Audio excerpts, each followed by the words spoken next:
100 ప్రయత్నాలు చేసినా విజయం దక్కగా విసిగిపోయారా?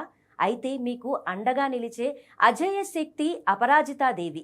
అపరాజిత అంటేనే ఎన్నటికీ ఓటమి లేదని అర్థం.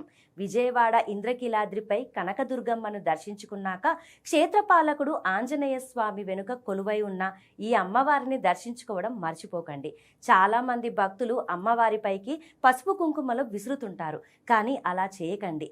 నిశ్శబ్దంగా అమ్మ రూపాన్ని కళ్ళల్లో నింపుకొని మనసారా ప్రార్థించండి. జీవితంలో కోర్టు కేసులు, అప్పుల బాధలు లేదా కెరీర్లో ఎదుగుదల లేక ఇబ్బంది పడేవారు శుక్రవారం నాడు అమ్మవారికి ఆవు నెయ్యితో దీపం వెలిగించి యాలకులు వేసిన పాలను నైవేద్యంగా సమర్పించండి. ముఖ్యంగా విద్యార్థులు పరీక్షల భయం పోవాలంటే అపరాజిత స్తోత్రాన్ని పఠించడం అద్భుత ఫలితాలను ఇస్తుంది. ఇలా 40 రోజుల పాటు నిష్టగా అమ్మను స్మరిస్తే మీ చుట్టూ ఒక రక్షణ కవచం ఏర్పడి ఎలాంటి గండాల నుండైనా మీరు గట్టెక్కుతారు. దేవతలకే విజయాన్ని అందించిన ఆ తల్లి కరుణ ఉంటే అసాధ్యం అనేది మీ నిఘంటువులోనే ఉండదు. ఒక్కసారి నమ్మకంతో అడుగు వేయండి. ఆ తల్లి మిమ్మల్ని విజయ తీరాలకు చేరుస్తుంది.